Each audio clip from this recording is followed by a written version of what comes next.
സൃഷ്ടിച്ച ശക്തനാം ദൈവം കാലം പൂർത്തിയാം നേരത്തിലന്നാൾ. ശുഭകോനോ. അനുരഞ്ജനം എന്ന പദം പ്രായോഗികമായി സഭയുടെ പര്യായമാണ്. അനുരഞ്ജനം ഒരു സൗഖ്യദായക പ്രക്രിയയാണ്. സകലർക്കുമായി തുറന്നിട്ട സകലരെയും ഉൾക്കൊള്ളുന്ന സഹവർത്തിത്വത്തിൻ്റെ ഭവനമായി വ്യക്തികൾ രൂപപ്പെടുന്നതും അനുരഞ്ജന പ്രക്രിയയിലൂടെയാണ്. നല്ല ധാന്യചെടികളോടൊപ്പം കളകളും വളരുമെന്ന് നമുക്കറിയാമല്ലോ. നമ്മുടെ ഹൃദയമാകുന്ന വയലിലും തീർച്ചയായും ഈ കളകളുണ്ട്. അത് നമ്മൾ നിസ്സാരവൽക്കരിച്ച് കാണുന്ന ലഘുപാപങ്ങൾ മാത്രമല്ല, സമൂഹങ്ങളുടെയും വ്യക്തികളുടെയും സാംസ്കാരികവും ആത്മീയമായ നന്മ കവർന്നെടുക്കുക, അവർ അഭയമായി കരുതിയ തണൽമരങ്ങൾ വെട്ടിമാറ്റുക, മുൻവിധികളും വിവേചനപരവുമായ മനോഭാവങ്ങൾ പോഷിപ്പിക്കുക, ഇത്തരത്തിലുള്ള കളകൾ നമ്മുടെ അറിവില്ലാതെ നമ്മിൽ തഴച്ചു വളരുന്നുണ്ട്. അതിനാൽ ഒരു പശ്ചാത്താപത്തിൻ്റെ തീർത്ഥാടനം നടത്തുക അഭികാമ്യമാണ്.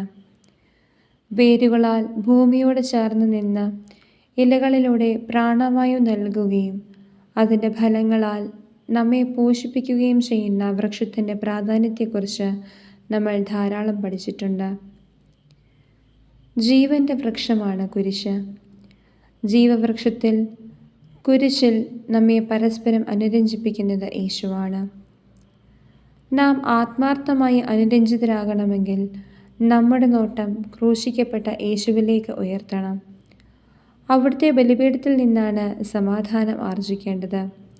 കാരണം വേദന സ്നേഹമായും, മരണം ജീവനായും, നിരാശ പ്രത്യാശയായും, പരിത്യക്തത കൂട്ടായ്മയായും, അകലം ഐക്യമായും രൂപാന്തരപ്പെടുന്നത് കുരിശാകുന്ന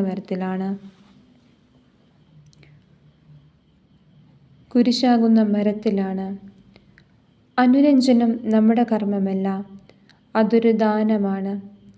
കുരിശിൽ നിന്ന് വരുന്ന ഒരു സമ്മാനമാണ്. ഇത് യേശുവിൻ്റെ ഹൃദയത്തിൽ നിന്ന് വരുന്ന സമാധാനമാണ്. അത് ചോദിക്കേണ്ട ഒരു കൃപയാണ്. അനുരഞ്ജനം എന്നത് യാചിക്കേണ്ട ഒരു കൃപയാണ്. ഇന്ന് ശുഭകോനോ. നമുക്ക് വീണ്ടും അനുരഞ്ജിതരാകാൻ കഴിയുന്ന ഭവനമാണ് സഭ. അവിടെ നമുക്ക് വീണ്ടും ആരംഭിക്കുന്നതിനും ഒരുമിച്ച് വളരുന്നതിനും കഴിയും. ഒരുമിച്ച് പ്രാർത്ഥിക്കുകയും ഐക്യത്തോടെ സഹായിക്കുകയും ജീവിതാനുഭവങ്ങൾ, സന്തോഷങ്ങൾ, പോരാട്ടങ്ങൾ എന്നിവ പങ്കുവയ്ക്കുകയും ചെയ്യുന്നത് ദൈവത്തിൻ്റെ അനുരഞ്ജന പ്രവർത്തനത്തിലേക്കുള്ള വാതിൽ തുറക്കുന്നു. ദൈവം നമ്മുടെ ഇടയിൽ തൻ്റെ കൂടാരം അടിക്കുന്നു. നമ്മുടെ മരുഭൂമികളിൽ നമ്മെ അനുഗമിക്കുന്നു. അംബരചുംബികളായ കൊട്ടാരങ്ങളിലല്ല, മറിച്ച് അനുരഞ്ജനത്തിൻ്റെ ഭവനമാകാൻ ആഗ്രഹിക്കുന്ന നമ്മുടെ സഭയിലാണ് അവിടുന്ന് വസിക്കുന്നത്. ആധുനിക ലോകത്തിൻ്റെ താക്കോൽപദം യുദ്ധമാണെന്ന് പഠിപ്പിക്കുമ്പോൾ അനുരഞ്ജനമാണ് മികച്ച പ്രാർത്ഥന എന്ന് കരുതുന്നവരുടെ കൂട്ടായ്മകൾ ബലപ്പെടട്ടെ.